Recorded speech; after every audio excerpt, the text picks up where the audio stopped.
Hello, I'm Rob Pires. Grassroots coach Manisha Taylor. Christian Carambeu. Matt Hodgson, Director of the 4-Year Plan. I'm Rob Lusher. Dave McLaughlin. Andy Copeland from the Glemnet Southern Amateur League. Philip Wick, I'm CEO of 14. Former Chairman of IBIS FC. Chairman of Alexandra Park FC. And you're watching Pitch Talk. Pitch Talk.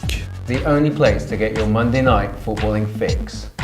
The pitch is where we eat. The pitch is where we sleep. And the pitch is where we talk. Make sure you join the revolution, the football revolution.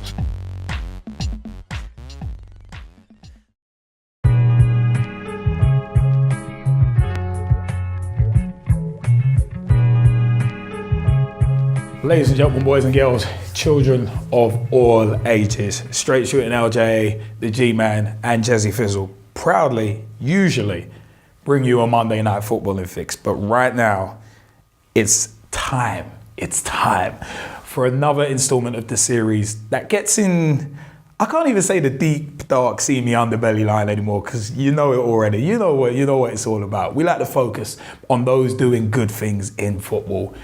And I am proud to be sitting next to two women who know more about the women's game than anyone could ever know. They've probably forgotten more than most people will ever learn. But two women who travel the length and breadth of the country and the continent of Europe as well, following England's Lionesses.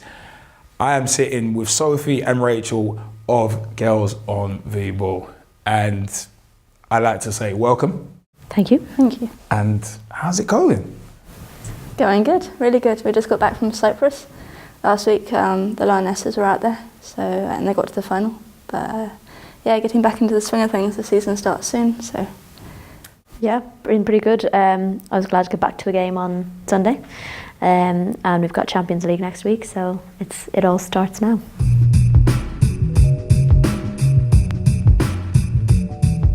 The beginning is usually where we start. Logic dictates that we don't start from the end, we start from the very beginning and work up. I don't know if you'd agree with it. Yeah, makes sense. Definitely. Who are Sophie and Rachel / Girls on the Ball? What do you stand for? And what makes you tick? I suppose women's football makes us tick it, where I suppose you could call us slightly fanatical about it. Just a little. Takes up all of our spare time, but we love it. So we just try and promote, go to as many games as we can. We love doing it. So if we're going to go to the games, we figure why not try and increase coverage and, for people who can't make the games, try and help them out a bit. Because I remember when I was small and there was no women's football anywhere, really. You couldn't watch it on TV, you couldn't see it in the newspaper. And that we can at least try and help a few people along the way while we're enjoying it ourselves is brilliant, I think. How did you two get into football? Did you both play in school or was it another way? I went to watch Chelsea with my dad when I was probably like 5 or 6. And then I played at secondary school. There wasn't really a team I had to play with the year below, and there were 6 of us, so that was quite fun. And then I didn't play 11-a-side until I got to university, and I absolutely loved it, and I played 3 years there. For me, I've always loved playing football. I've always been out in the garden, out in the schoolyard, playing with the boys, whatever. But there weren't really any girls' teams when I was growing up. But I did get encouraged to get into hockey as a goalkeeper because I was good at my feet. So I was seen playing football and asked to go on goals. So that ended up taking up a lot of my sporting time when I was growing up. But I've always loved football. We did play a bit when we moved over here as well. But once we started Girls on the Ball, we kind of ran out of free time. Would you get back into playing football if time allowed it? Absolutely. I definitely would love to. I broke my foot last year, so that kind of stopped me. Playing football. But yeah, it's just finding the time because we both work full time as well. So, and then we have Girls on the Ball now.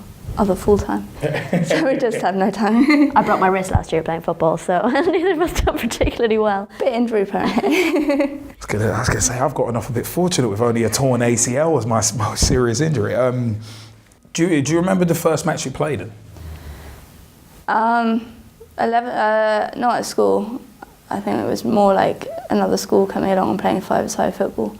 At uni, yeah, I remember my first time, and I only came on for about 10 minutes at the end, but it was still pretty cool to be all in my strip, and it was just the best times at uni was the football, so just to be representing them was brilliant. In my primary school, we used to have a tournament every year, and when I got to, I don't know what you call it in England, but it was 6th class, I was captain of my team, so that was really exciting. And I do remember one of the games particularly because I got absolutely nailed by somebody who was a lot bigger than me, and landed heavily on my shoulder, and everyone was running over and, you know, are you sure you can play on, are you sure? And I was like, my shoulder I hurt, not my feet, I'm fine, I can still play football. So yeah, I just remember thinking how big the pitch was and how big the goals were and stuff like that. Took a bit of getting used to. A question that our co-host, the G-Man, always asks. What was your first pair of boots? My mom's Adidas, what were they, Mercurial or something along those lines? I don't know, they were a really old pair.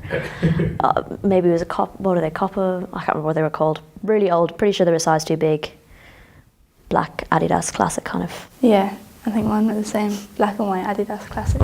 You know? It's always the one you start off a size too big and it's like, well, yeah, we'll make do. You'll grow into them. It's just like clothes. You get hand-me-downs. Yeah, you'll grow into them. Don't worry about it. You'll be fine.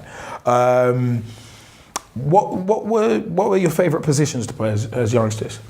I loved being on the wing because at the time I loved running up and down, and they tried to put me up front, and I just got a little bit bored. So being on the wing allowed you to run up and down the field, cover and attack. So it was my favourite. I liked playing midfield. I love nothing more than picking out a pass, long range pass and that kind of thing. I seem to be able to have a talent for that, of doing that when I didn't even mean to. So yeah, I quite enjoy playing midfield. It's kind of Xabi Alonso style, just picking out balls. How did I do that? I don't know. But I was gonna say some people sitting in the room would say Michael Carrick, but I wouldn't. I wouldn't want to be disrespectful and say Michael Carrick. But yeah, our first video question is from one of our co-hosts. Hey girls, my first question for you today is who are your footballing heroes in both the men's and the women's game? It has to probably start with Gianfranco Zola. I just remember watching him as a kid, and it was absolute magic to me. The way he turned with the ball, and also the way he behaved on the pitch. I don't think anyone could say there's a better gentleman who's played the game in the Premier League. Then it moved on to Frank Lampard, obviously, for obvious reasons. Yeah. In the women's game, it was Kelly Smith. I remember seeing her in the Euros over here, and not live, but on the TV, and it was she scored that goal against Russia. And it was all over the papers, and it was the first time that really I'd noticed women's football being in the papers, and she was just brilliant, because she was as good as the guys. For me, it's probably Robbie Keane, someone like that, or Damien Duff for Ireland, because I didn't really watch too much Irish football, because it wasn't very good. It still isn't. When I was growing up, I used to watch any football. I didn't really mind who was on, so I'd probably stick with Robbie and Damien Duff, because I've seen them score many a goal that, especially being an Irish fan, that you don't expect, and they're always so much more important than anybody else can understand. And for me, there was very little of anything of women's football when I was growing up in Ireland, but Kelly Smith would be the one player that I knew, for obvious reasons. So yeah, she'd definitely be the one in women's football. Do you think Robbie Keane got a fair shake at Liverpool? I'll ask you that. He's to be honest, he's not that great. He's not in Premier League standards. I have to admit that he's not probably that great. So I mean, he's a bit of I won't use the language, but he seems to have gone through a lot of clubs. So I think he's had a pretty decent run for the kind of player he is, to be honest. And he's still playing, amazingly. Oh yeah, he's over in the States. Yeah. It's ironic. Two former Spurs strikers are now over there with him and Defoe now. It's quite an odd one. What team do you both support in the women's game and which in the men's game? To put you on the spot early. I don't have a choice but to support Chelsea in the men's game. So I'd have to say them. And Arsenal are probably my women's team. It's difficult because there's a lot of teams that I really like. I really like Bristol Academy as well. But when I started liking Arsenal ladies, they had a lot of Irish, English, they had Scottish players. So it's quite a nice variety to see a lot of international players when you went to see them play. Yeah, for me, well, obviously Chelsea is what I was born supporting, basically. And Arsenal, I think, in the ladies' game, just I think because of women's football, it's more about the players than the club, as it were. So you follow the team where all your favourite players play. And Arsenal is Kelly Smith, Alex Scott, you know. It's a different kind of feel to it, to the men's game. Oh, I hear that. It must be said. One of the individuals in the room right now, Jazzy Fizzle, who's behind one of the cameras, he'd agree with you on Alex Scott being one of his favourite players in the women's game as well. So.